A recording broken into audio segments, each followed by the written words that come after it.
Welcome to DJN TV and Tuesday Night with Ben Stowe. Now introducing the one and only Ben Stowe. Yeah, baby! Yeah. All right, we are back and we are ready. You know, I should have got my camera set. I didn't do too much of that because the guys were on just a little bit ago. Ugh, sorry, Ben. I wasn't ready. We should start over.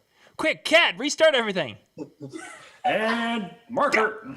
Good evening, everyone. Welcome to Tuesday Night with Ben Stowe. That's right, the one and only Ben Stowe, the one you've read about in magazines. You've seen him on TV, you've seen him on the internet, and tonight he's with us live. Good evening, Ben. Good evening, John. We are in a location that's a little bit different than our typical, the basement studio at the Stowe mansion. Where are we at tonight? We are in the warehouse at NLFX. Very nice, very nice. Specifically the warehouse for rentals and tour support. So as you can see, my beautiful backdrop here, but it's a place where I have lots of cables, and rumor has it, that's what you want to talk about tonight. I wanted to talk cables because every time since you did the video, the parade video, where vehicles were driving over the NLFX XLR, the XLR cable that you had across there, every time I'm at a show and I'm messing around with cables, I'm thinking to myself, I don't need to handle this cable right. You can drive a truck over this cable. And I figured, you know, maybe we need to just go back and retouch base on the proper way to handle cables and some ideas and tips for making it so that these cables will last a long time, even though they're durable enough for people to drive over. Well, yeah. So this seems like a really good jumping off point here. Just because our NLFX Platinum Series cables are built incredibly tough, sufficient to survive 2 miles of fire trucks and whatever else in the parade, doesn't mean you should abuse them.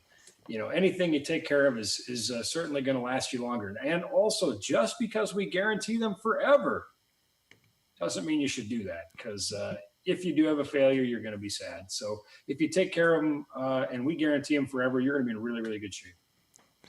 You'll be sad. You'll be sad. You will be sad when all of a sudden it's like, why is this not working? Come on, it was only a tank that drove over it. Well, we're working on that actually. So we're coordinating with our local mechanized infantry division. So stay tuned. Okay, we're gonna go. I don't know if we're gonna get like a full-on M1A1, you know, Abrams main battle tank, but I think we're gonna get like a Bradley fighting vehicle or something. I mean, bottom line, it's metal, it has a gun, and it has tracks, and you should never drive that over a cable. We're gonna do it anyway. Well, we actually went up and saw the M1A1 and a lot of different military vehicles. There was an open house at a local camp just up the road here from us, and we were there. And I've talked about the video where the parade rolled over the cable, and one of the kids were asking, so did one of these drive over Ben's cable? See, even my children know the test.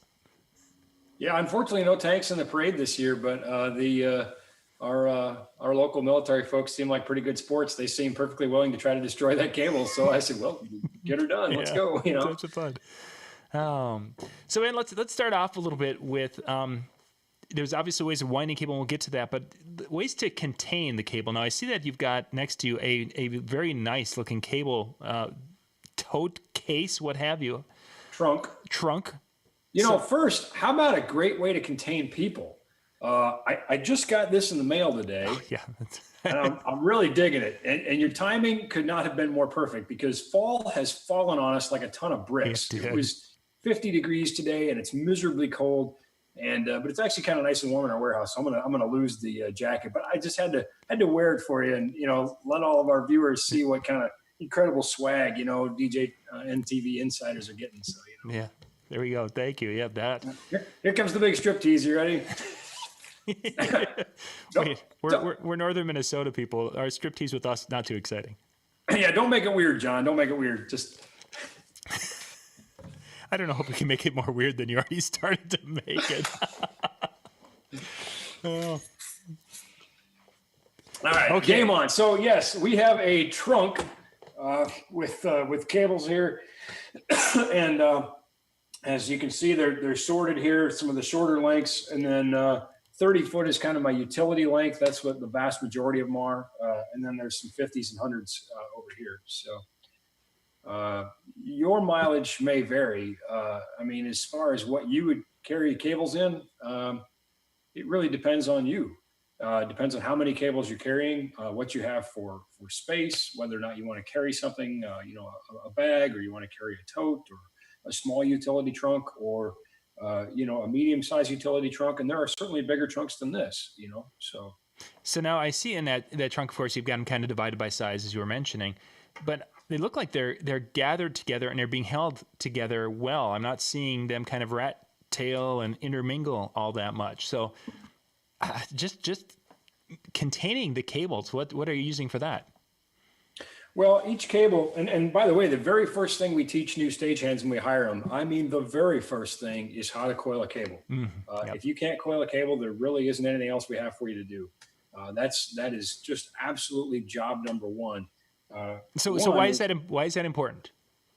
Well, one, proper care and feeding of your cables is going to cause them to have a very good long life, and that means you're going to have less issues in the field, less troubleshooting. When you get a lot of cables deployed, even a couple cables deployed, they don't really present themselves with a big red flashing light like, "Hey, I'm the problem." It could take some time to sort that out, and time is money. And time is also a very precious commodity when you're talking about shows, setup time and that sort of thing. And so the same principle applies with just why they're neatly coiled and why they're tied. It's all about time. That I can very quickly just keep pulling cable after cable after cable out of this trunk. I don't have to, sort through a spaghetti mess. I can get the cable out I need. I know what length it is. Of course, handy feature of the NLFX cables, we put the length on the end. Which helps. Once we go to deploy this cable, it's going to uncoil nicely. It's going to lay nice and straight. It's just all about time and efficiency, I think. Yeah, and that whole concept, I've heard people talk about the wrapping and such of cables properly. And I struggle with that. Even myself, I can do it once in a while, and then there's times where it's like, okay, why can't I do it? I just did it, but I can't do it. So I'm hoping that there's like a little kid's poem or a little nursery rhyme that you can give us to, that the wheel gone bus go round and round back, and so I can remember. No, not so much. Humpty Dumpty sat on a wall doing over under. He did it wrong, and the stage manager pushed him off the wall. The end. That's pretty macabre. That's pretty dark. Jack and Jill went up a hill. Jack was doing it wrong. Jill pushed him down the hill. The end. These are pretty dark stories you're telling us. Is this telling us something about Ben Stowe's? Anybody who's worked on a stage knows I'm just telling the truth. Let's see. Roses are red, violets are blue. One time you go over, and the next time you go under. And never go through. And never go through. Yes, that's an important one. Yeah, otherwise you end up with a knot. I can show you that, John. And in fact, I've got some bigger cables, so we can show people maybe the difference of how you might do it with a mic cable as opposed to a power cable or a feeder or a Soka or something like that. So. Very nice. I'm watching the chat. I sort of came prepared for whatever you might throw at me. Yeah, no, I'm just we're watching the chat. So if you are in Facebook or YouTube, thank you for joining us. And if you have a question about handling cables, dealing with cables, this is a great night to ask because Ben has the things right in front of him. Is there any difference? It's interesting. We mentioned that the very first thing we teach our stagehands is how to coil a cable. And one of our young stagehands was mentioning to me just I think within the last couple of weeks. He was sort of giggling as we were leaving the hotel, and he was coiling up a phone cord, and he says, "I even do my phone cord this way now." And I think that's sort of the key is repetition obviously is important. And once you kind of get it into your, into a rhythm, you'll do it with everything, don't do it with ropes, but any cable, it's a great way to do it. It's really, it's, in my opinion, it's the only way to do it. Sure. Do you coil cables different? Obviously you're saying many of them, but is there any different nuances if you're doing a DMX cable that has a little bit different capabilities than an audio XLR or even to a power cord? They each have a little bit different characteristics of the copper inside them. Yeah, that's an important thing to remember when we talk about why we use the over-under method. And I'll show you, and I'll just kind of demonstrate it here in a second. But when we think about the the copper that's inside, the conductors that are inside, this is a power cord, which relatively speaking has bigger conductors inside. And even those can quickly become permanently twisted and distressed. And then that cable ends up as complete junk. In fact, I've got some examples I left down here because, well, they live in the catacombs there. I had to go find these because ours don't look like this. But here's a mic cable. We might be able to fix it. We might be able to return it to form. Obviously, it's learned some bad habits, but those internal conductors have definitely endured stress. So I'm not going to try. Here's a power cord, and you can see what's going on here. Can you see that really well? Oh, yeah, look at the twist in that. Yeah, and really, I don't know that you're ever going to get this back. I mean, it's just a mess. I mean, this poor cable has had a terrible life, and nobody loved it, and I don't love it either. So, we should take care of our cables and love them and have them for a long time. What we would want to do, and we'll just take this guy right off the top here. Number one is when I go to use this cable, this is going to play out really nice. So just play right off. I mean, I could actually take and throw this cable and it would just lay out nice and straight. I'm not recommending throwing cables either, by the way. But certainly I could have my spool and I could leave it on the ground and just kind of walk away and it'll just unfurl really nice. And we can see that cable is nice and straight. Yeah. No twist. It's gonna go where we put it. It's gonna stay on the stage. Some of the cables in this trunk are quite old. I wouldn't even venture to guess how old. Excuse me. So here's just a couple things. We'll just kind of jump in until we get some questions. One, more often than not, the female end is going into a microphone. So we've put the tie on the male end so that we don't have that dangling off the microphone. I mean, it works for Steven Tyler and his handkerchiefs or whatever, but I don't want it happening on every microphone I put on there. Number two, and we use cotton tie line, and we'll go through some other examples of things you can use, but make sure it's long enough to be useful. Tie line's inexpensive. Don't be skimpy, or you're going to be fighting with that forever. I'm going to sort of over exaggerate this a little bit in the hopes to kind of show people what's going on. I like to start, I'm right-handed and I can do this left-handed and I can do it upside down, hanging from a beam. I can do it any number of ways, but I'm going to try to challenge accepted. Can I get the beam out? a future show. Oh, future show. Okay, good. We have 2 weeks. I'll get my inner Spider-Man out. So I like to start with a little bit of cable, just kind of hanging over my hand here. Uh-huh. And I'm going to take about an arm's length of cable. And in order to sort of demonstrate this, got a guest riding me out on the shirt there. Bugs. Anyway, I'm going to take about an arm's length of cable, and I'm going to just do this with my finger and my thumb just to sort of show what's happening.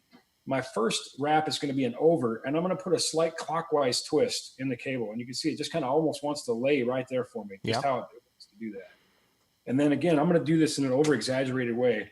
My next one, I'm coming out same distance, finger and thumb again, but I'm going to put a counterclockwise twist, and I'm coming under. Okay, see how I've got my under there? Mm-hmm. Okay, so now there's my over under. Now, when we get down to the practice of doing it, you don't have to do. I'm not going to use my finger and thumb anymore because I can just kind of do this. Sure. You get very fast at it at some point, but just a little practice obviously goes a long ways there. So that's all there is to it. You just quite literally rinse and repeat, over, under. That's it. And you're done. And that cable is going to stay very nice and straight. We get done with our wrap, nice uniform coil. Listen, here's the deal. If it's your rig, you can do it any way you want. If you're working for somebody, you do it the way they tell you to do it. Okay. So don't take my word as the gospel. That's how it works. If it's their cable and they're paying you, then you do it their way. If it's your cable and you can do it your way. Me, I like to use a shoelace knot. Why? Because everybody knows how to tie it and it comes off really easy. That's my preference. But like I said, don't go to your boss if you're working for somebody else and say, well, Ben Stowe said, hey, if they're writing the check, that's how it works. You do it their way. So when a person buys a brand new cable and it's coiled up, is there something I need to do to get it straightened out? Because obviously the cable that you were just using is it was very good and straight, and there weren't any twists. But when I've taken a brand new, say, 50-foot cable that has been in a coil, it has some twists in it. How do you get those out, or how do you handle that to make it sure that you're starting that wire properly? Well, I sort of just kind of love it for a little bit, you know. I mean, let that copper work itself out in kind of a natural lay. Usually those are machine coiled, and they're just continuously coiled, like they're wrapped on a spool, that sort of thing. Our cables, when they're made, they actually go through a cable stretcher, which sort of takes some of that out. But then, of course, they get coiled back and packaged, and so they do have that temporary, coil to them, I guess. It comes out really fast, though. We don't really do anything special when we take new cables out of the package. They kind of work themselves out, just on their own. One thing to remember is if your cable has developed a little bit of a memory or sort of a bad habit, and you have to do maybe 2 overs in a row or 2 unders in a row just to make the cable happy, the world won't end. That's fine.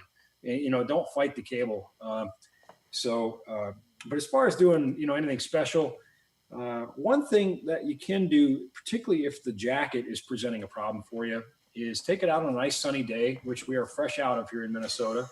But you can take it out on a nice sunny day and lay it out in the ground and let it warm up a little bit. Or very carefully, you could put it in your oven on a very low setting, like 150 degrees or warmer or something like that, and never take your eyes off that cable. All right. You could just get it a little bit soft. All right. If you set your oven on fire with a cable, it's not my fault. I'm telling you, be very careful. It should take substantial temperature to cause one of these combust, but we're playing with fire literally here. So, but you can do that if you live in Minnesota and you only have 2 weeks of sunshine. You can, just warm it up and get it a little bit more pliable, and then you can attempt to coil it. Jimmy mentioned that his cables are on reels, and I have seen cord reels that they have advertised for audio cables. Now, wouldn't that put an unusual twist on it? Not if you do it right. The thing you have to be careful with reels is that the beginning of the reel tends to be small, and so you're getting in that bend radius, maybe a little tight.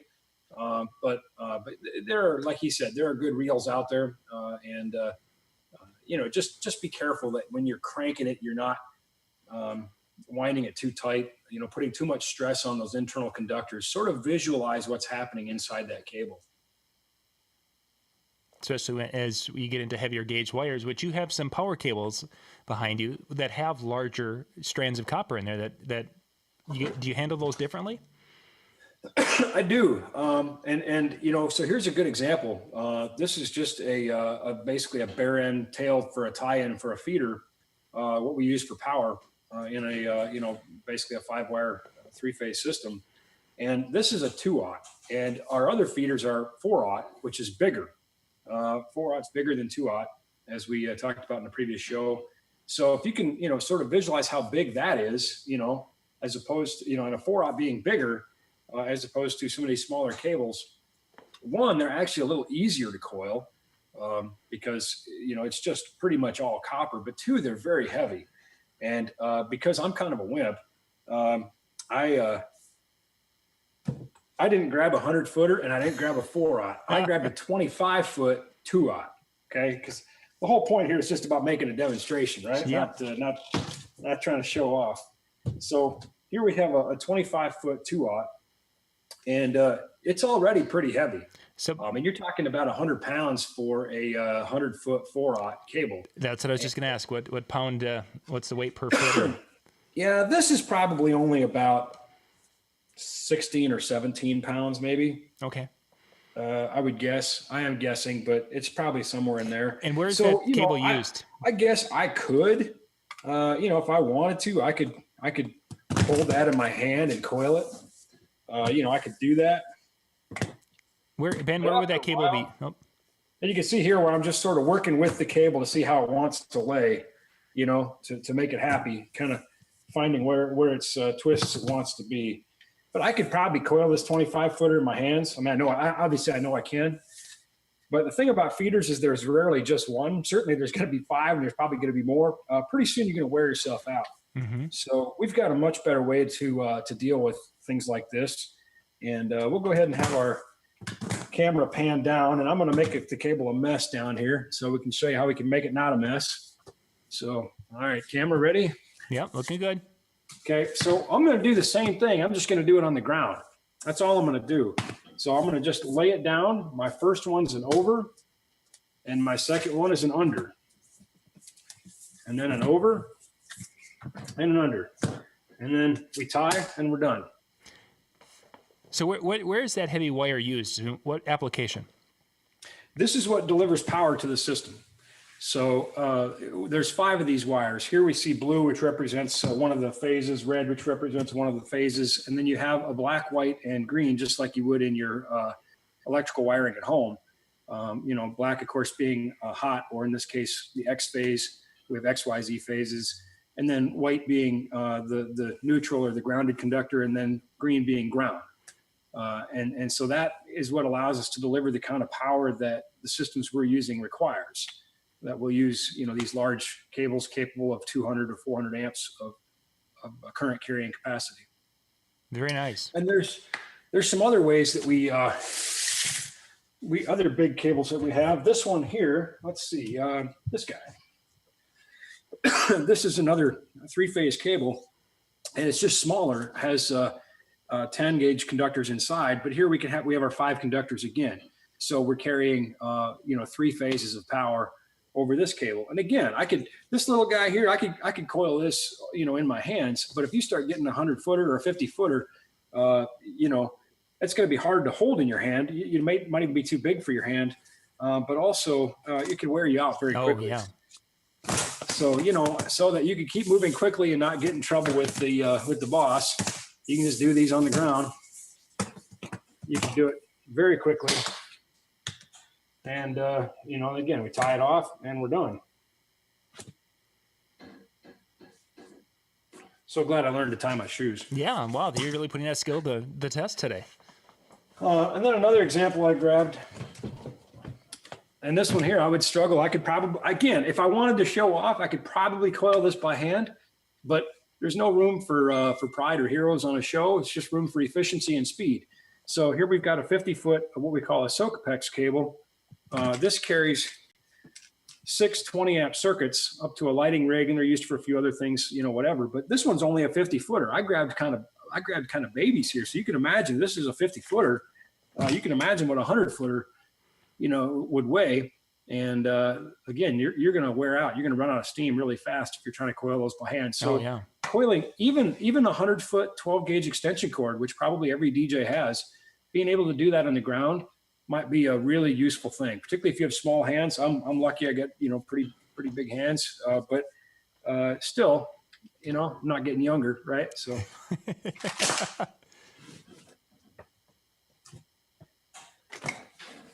Very nice. Very nice. Yeah. You mentioned, of course, the shoe. You've got the shoelace, the laces on there.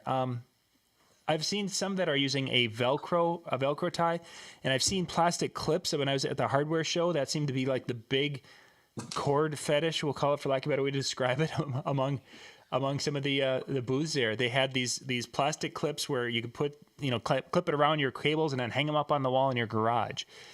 First off, is hanging wires on a nail or hanging it from a clip like that, is that a good way to handle it? I mean, is that tough on the wire? I think it depends on the wire. Very unlikely with a large cable like that you're certainly putting stress on that one little point, but it's probably not likely to really manifest itself in terms of damage. One, you're probably not hanging it on the same spot every time. Two, again, we're putting stressors on that one point, but only the weight of the cable, and we're not causing that cable to bend. What would be really bad for a cable, now I wish I hadn't thrown that other cable away, is if you bend it really tightly. We want to preserve nice, soft bend radiuses. Excuse me, I still got this cough, viewers, and I've had a lot of great suggestions, by the way. I just can't seem to shake the cough. So thanks for those suggestions. But, I don't know. I guess I would like to use a larger diameter hook, and I've got the coated hooks in my garage to hang my extension cords and things. But in a environment like ours, maybe use even larger, wider, like J hooks, that sort of thing, or better, just put them in a trunk. I don't know that I see a lot of practicality to hanging a cable on a nail in the DJ or touring environment. Yeah, I've seen some who are organizing their DJ shop, and they have their pegboard, and they've got their cables there and extension cords over here, and I'm thinking, I'm just you're way too organized for me. Well, and that's fine for in your shop, and again, that cable's just hanging on the wall. It's not really moving. It's a very low stress environment. On the road, obviously, when they're all laying like this, they're just kind of nestled neatly together, and there's a lot of surface area, touching a lot of surface area. As far as the plastic hook things, the plastic clippy things, it's a personal preference. To me, I wouldn't be into that. I think they're kind of a gimmicky thing. I think they probably get broke on the road, and they're going to take up extra space in my trunk that I just don't need. The cotton tie line stays on the cable. It's there when we're done. It's all about speed and efficiency. But of course, you mentioned some of the other things, Velcro, example, like, here's a Velcro tie. I just kind of went and raided the shop. Here's some different examples of some different colors of Velcro ties. And what's nice about this particular Velcro tie is it has a little slot that allows me to put it on the cable and leave it on the cable. So that's kind of a nifty thing. If you're not really good with tying knots, or you're just not into that, or you want to have Velcro, or you want to do some color coding. Oops. Well, I'll be practicing my coiling later on that one. This will stay on the cable then. And, when I'm done coiling, I can put it on. By the way, you know what they say about tying knots? If you can't tie a knot, tie a lot. So, listen, viewers, you don't pay me for the jokes. Okay. So, but we do pay for the poetry that we had earlier. So, yes, I'll work on that. My mom is an English teacher too. That's really shameful, I know, but she's cringing somewhere. Why am I having this headache that starts at the back of my head? What is Ben doing? She's done cringing. I think she started cringing 24 years ago when I went into rock and roll in the music business. I don't know that there's anything that I could do now that would make her cringe more. So. Although, you know what, I tell you, I don't want to name any names, but my mom likes music just like everybody. Everybody loves music. And when I was working for one of her bands, big favorite of hers, and she got to meet them and hang out with them and do that whole starstruck thing. I think those 24 years of the music business suddenly didn't seem so bad. I think it seemed like a pretty good vocation. And she realized that, touring by and large is very professional. It's, we're not out doing the things I think that society maybe thinks we do, particularly the road crew. We just don't have time. Yeah, exactly. It's a lot of work. Plus, you can't do that every day or your heart will just explode. And, and then we've seen those tragedies in the industry. So we all try to take pretty good care of ourselves. And again, you can't apply that to everybody, but the people I'm touring with are taking pretty good care of themselves. And, we're just trying to feed our families. We're just focusing on doing the job. So, Ethernet. One last thing I came upon. I've seen these at trade shows, and obviously we managed to grab one. And I felt like mentioning it because I see them all over the place. It's sort of like a double-ended golf tee with a rubber band on it, but it's called a bongo tie. And those seem to be fairly popular with some people, as an option too. Again, it wouldn't be my cup of tea just because, I see it as something that could get broke. Tie line's inexpensive, easy to cut to length for different size cables. But I'm not here to tell you what to do. I'm just here to give you some options. There you go. Give some ideas. We'll wrap up here in just a couple. Ethernet cables. A lot of DJs are using Ethernet for different applications. Now, is there a different methodology to handling that type of wire? Because it is just a bunch of tiny wires with very, very thin coating on it. Yeah, I was told once many, many years ago when we were getting one of our certifications for, install wiring and that sort of thing, that if you step on an Ethernet cable, you could break it. I don't know that I've ever actually seen that happen, but I think it underscores the point of how fragile an Ethernet cable can be. If you're using Ethernet cable in the portable application, out on gigs and that sort of thing, you should use a really heavy duty rubberized jacket, stranded conductor, not the PVC jacket, solid conductor you would buy to install something in your wall. That's just not designed to be coiled and uncoiled and coiled and uncoiled. And shameless plug, we have a really great Cat 5 and Cat 6 shielded rubber jacket in the NLFX line, frankly, because I needed one. So, obviously our mixing consoles and all of our lighting goes by Cat 5 now. We're carrying multiple universes over ArtNet. We're just running Cat 5 to the stage, and it's broken out into nodes there. So anyway, yeah, you should use a really high quality cable. And two, just love the cable. Be careful with it. Try to keep it out of traffic areas. Put cable protectors over it if you can, guard dogs, or even a small one, depending on what fits your application. And when you're coiling it, don't go berserk with it. The over the arm thing, that puts so much stress on that cable. Those pinch points. It's just the wrong way to do it by any definition.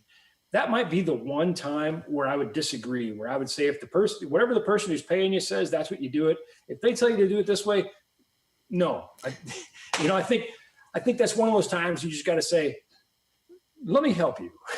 Let me show you a better way. Let me show you how to preserve your cables and make sure that every single one of them comes out of the trunk nice and neat, ready to go, cable after cable. We could do this all day, Nice. I mean, speed and efficiency, plus you're not dealing with problems and you're not having to replace cables and things. So. We've talked about this in prior shows, but you just mentioned both Cat 5 and Cat 6 cabling. What's just in a quick little nutshell, what's the difference between the two? Basically, Cat 6 is engineered. They both use 8 conductors inside in twisted pairs, but Cat 6 is engineered to handle data at a higher rate, more data at a faster speed. So it's structured and engineered in such a way that allows it to carry more data. Are the wires inside, because of it being structured differently or engineered differently, are they more fragile, same, more durable? There's probably a correct answer to that question on some physical level. I would say same. I would say you should never get that close. We never want to push the margin for error. Obviously, what we did with the parade was intentional. And, we were certainly willing to have that cable die. There was no consequence of having it die except maybe our embarrassment. And of course, much to our delight, it didn't die. It's still rolling. It may survive a tank. We don't know.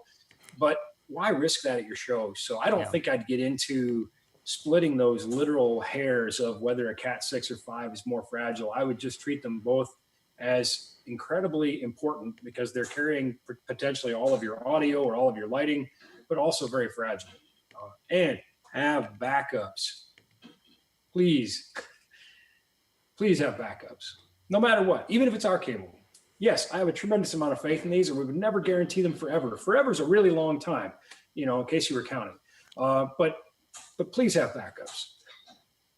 Yeah, a little bit of an extra cable or two is cheap insurance when you have a show on the line. That's for sure.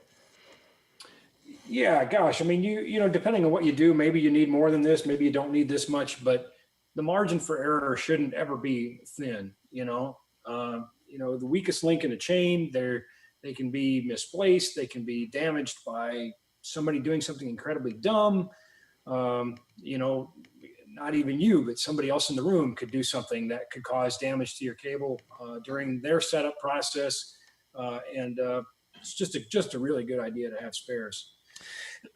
This is something kind of neat. I just wanted to throw it in there before I forgot. But this little identifier here, it not only holds the cord for tying, not only holds the cotton tie line for tying, has a barcode on it for scanning, and inside it has an RFID chip. So if you really want to know if every one of your cables is in the trunk, you could have this guy and just use an RFID scanner and you'd know. So. Last question here that I just had come across, and then we'll be wrapping up here in a minute. Cleaning the cables. I've had numerous events over the years where I have a cable that was near the dance floor, or like 2 weeks ago, I was coiling them. I sat them on the edge of the stage, and somebody came and dumped a drink on them. What's the best way to clean it? Well, the cleaning's going to depend on what went on it to some degree. Obviously, you want to avoid harsh solvents and that sort of thing. We don't want to erode the jacket. But generally just, drinks are usually water soluble. So maybe, warm soapy water will solve that. If you used duct tape on your cables, and you have to get the goo off, or somebody else did, Goo Gone works pretty good, that sort of thing. And again, read the directions on these bottles and take proper, protective measures for yourself when you're using them.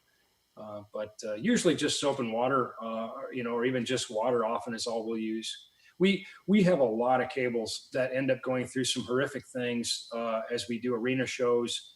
And I don't know, I guess, back at the mixing board, I don't really watch the audience so much. I mean, I pay attention to my job, but I think at the end of the show, like everybody takes their beer and just dumps it on the floor. I don't know. It seems like, and so it just seems like, as you land a lighting truss and some of those cable looms come down and that sort of thing, it's laying in puddles of golly knows what, and generally, water or soapy water takes care of that for us. So.